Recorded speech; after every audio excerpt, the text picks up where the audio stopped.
we had the same speech. twari dufite speech isa, discours isa. Our ultimate call as Africa, our ultimate call,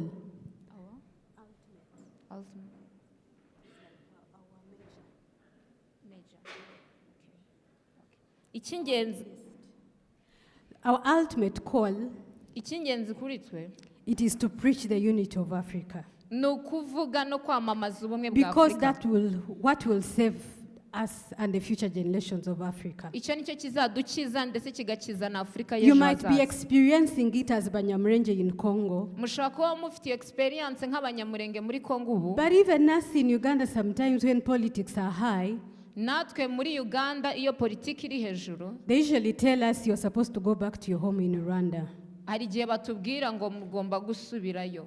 But the only place that you know is Uganda to be your home. ariko rero ukibaza ngo urajye kandi ahantu uzi hawuba ni mu Bugande gusa. So I want to let you know these tribal callings, they are everywhere. bino bintu byo macakubiri y'ubwoko ntago ari muri mwe gusa, biri ahantu hose. So what is our assignment for all who are here? none nuhe mukoro wacu nk'abantu turi hano, And we are in a place of worship. kandi turi mu cyicaro cyo kuramirizamo Imana mu It is to rusengero. advocate, it is to be preachers of unity. turi abavugizi bo kuvuga amahoro n'ubumwe. When I was coming, I was asking God, so what am I going to? Because I didn't know there were refugees of this number in Nairobi. naje ndi kubaza Imana ngo niki ndi buvuge kuko sinari nzi ko hari umubare ungana gutya w'impunzi muri iki gihugu. So he was like, since you're going to church, ariko ndavuga ngo kuva ujya gusenga, tell people to become preachers of unity. bwira abantu kuba ababwiriza butumwa You are the one b'ubumwe. who have experienced what it is to be disunited.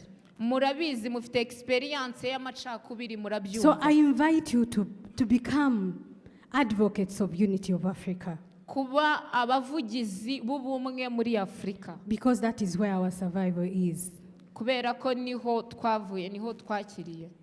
Then you are the one who have experienced what it is to leave your home and live in other places. nimwe muzi igisobanuro neza cyo kuva iwanyu no kuba hatari iwanyu.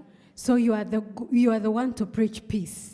rero ni mwebwe mugomba no kubwiriza ubumwe hagati muri Afurika. When we are seated here, mu gihe mwicaye hano, I saw the tears. nabonye amarira, I saw the pain of women here who have lost their loved ones. nabonye ububabare n'umubabaro w'ababuze ababo. And I've been praying for women in DRC. kandi mpora nsengera ababyeyi Because n'abagore every muri time I Kongo. see women carrying luggages and carrying their children, I get hurt.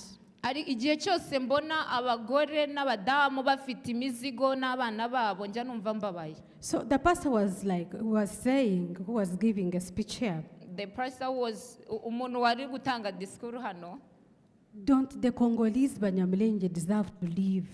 yavuze ngo ese abanyamurenge bo ntago bakwiriye kubaho. Then he was like, who is going to speak for the Banyamulenge? aravuga ngo ese ninde none ugiye So kuzatuvuganira. when he was speaking, I knew that was my message.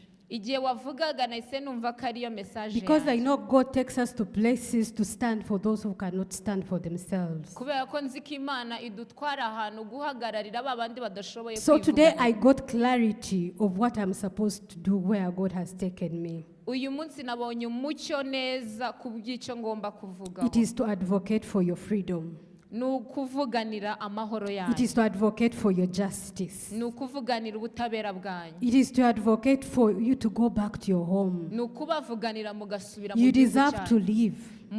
namwe mukwiriye You kububereye deserve kubaho, to be. namwe mukwiriye kubaho. Because God did not create you to live in scattered places. ntabwo Imana yabaremeye kubaho ahantu hatandukanye. So what I wanted to assure the pastor, ikintu nashakaga kubabwira, today I give myself an assignment to speak for the Banyamulenge. aka kanya nihaye umukoro wo kuvugira In every abanyamurenge. parliament that I will go to, muri parirema yose nzajya in mpagararamo, every place that I will go to, ahantu hose nzajya njya.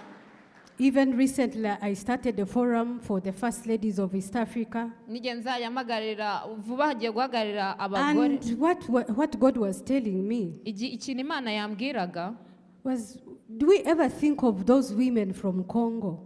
ese hari ubwo dutekereza ku babyeyi n'abadamu bari mu gihugu cya Kongo? So we are going to stand and pray for you. tugiye guhagarara kandi We are going tubasengere to, everywhere God will take me, I will speak about your name. ahantu hose imana izajya injyana nzajya mvuga izina ry'abanyamurenge. So I think all of us, ndatekereza twebwe twese you have been seeing human rights activists. twagiye tureba abavugizi b'uburenganzira You bw'ikiremwamuntu, have been seeing street preachers. mwarebye abantu benshi babwiriza. So today I invite you to become preachers of unity. uyu munsi rero ndabakangurira kuba So me, I ababwiriza already b'ubumwe. formed a group. ngiye kera nakoze groupe, nakoze So we are itsinda, going to be on streets. tugiye kuba mu mihanda, tugiye kwinjira mu mihanda, We are going to speak about your liberty. tugiye kuvuga imibabaro yanyu. Then this in November, Mu kwa 11 we have a date called the East African Community Day. dufite umunsi witwa East Africa Community Day. It is always celebrated on 30th November. uhora bawizihiza ku itariki 13 z'ukwa 11. So this year we are going to celebrate the ESC in Nairobi, Kenya. tuzawizihiza hano Nairobi ESC. So we are calling it ESC Family Reunion. tuzawita ESC Family Union And we are doing it in the form of a marathon. kandi tuzawukora n'amaguru muri formule yo kugenda n'amaguru. We are going to have our presidents. tuzaba dufite umukuru w'igihugu, We are going to have our ministers across the ESC. tuzaba dufite abayobozi, And we are going to have our members of parliament. kandi tuzaba dufite abanyamuryango, abamambure bo muri parlement. I invite all of you to come and run with us as we celebrate this day. so ndabararika mwese kuzaza uwo munsi tukaba hamwe, Because we are showing our cause for united East Africa, kubera ko tuzaba turi kugaragaza inacu nk'abanyamuryango bo muri East Africa, and we are showing a cause for united Africa. and also na cause y'aba East Africa.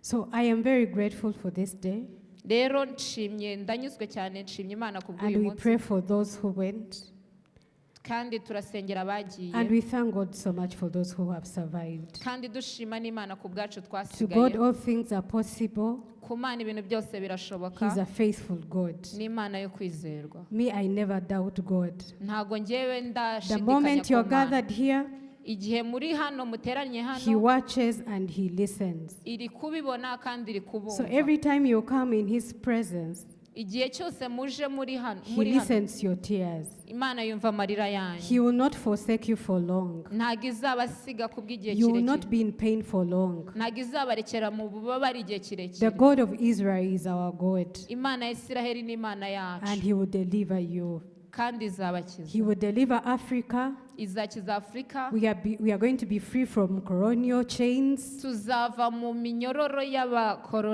y'abadukoroneje, that has made us to be who we are. abatugize abo turi bo. Because when Professor was speaking, kubera ko igihe profesa though I yavugaga, didn't understand Kiswahili very well, nubwo ntumva igiswahili but he was neza, talking about the root cause of all this that we are seeing. ariko yavugaga umuzi He was w'ibyo talking tubamo, about the Wazungu. yavugaga abazungu n'umuzi w'ibyo turi gucamo So ubu. there is no way we are going to defeat the strong man ariko nta gihe tuzatsinda n'imbaraga without leaning on God. tutiyegamije ku Mana, Because He's mightier, kubera ko irakomeye, He's greater. irakomeye. It will be time like this izaba ari igihe nk'iki that Abanyamulenge will go back to their home, muzasubira mu gihugu cyanyu, and you will see your freedom and peace. kandi muzabona amahoro Because we have n'uburenganzira, experienced it as Uganda. kubera ko nkatwe nk'abagande God has given us peace for 40 years. twebwe Imana yaduhaye amahoro mu myaka 40, And so we know it is possible. kandi turabizi ko bishoboka kubona kandi amahoro. Thank you, Pastor. murakoze God cyane bless bashumba, you. Imana ibahe I umugisha, love you so much. ndabakunda cyane. So I commit myself to advocate for your liberty. so nitanze cyane kuvuganira ubwoko bwanyu n'imibabaro muri gucamo. Yes, Africa, your issue is our African problem. You are not alone. ikibazo cyanyu ntabwo ari icyanyu gusa, ikibazo cyanyu ni icya Afurika yose. Yes, God bless you. Imana ibahe umugisha. Thank you very much. Hanyuma ndagira ngo n'ubundi tusigaje gahunda nkeya, ndagira ngo twakire uhagarariye local government We are remaining with few programs, and we would like to welcome the one who presents local government. nawe arakoresha umwanya muto. He's going to use a short moment of time. Thank you. I'll be brief. My name is Geoffrey. Okay. Kwa majina yangu ni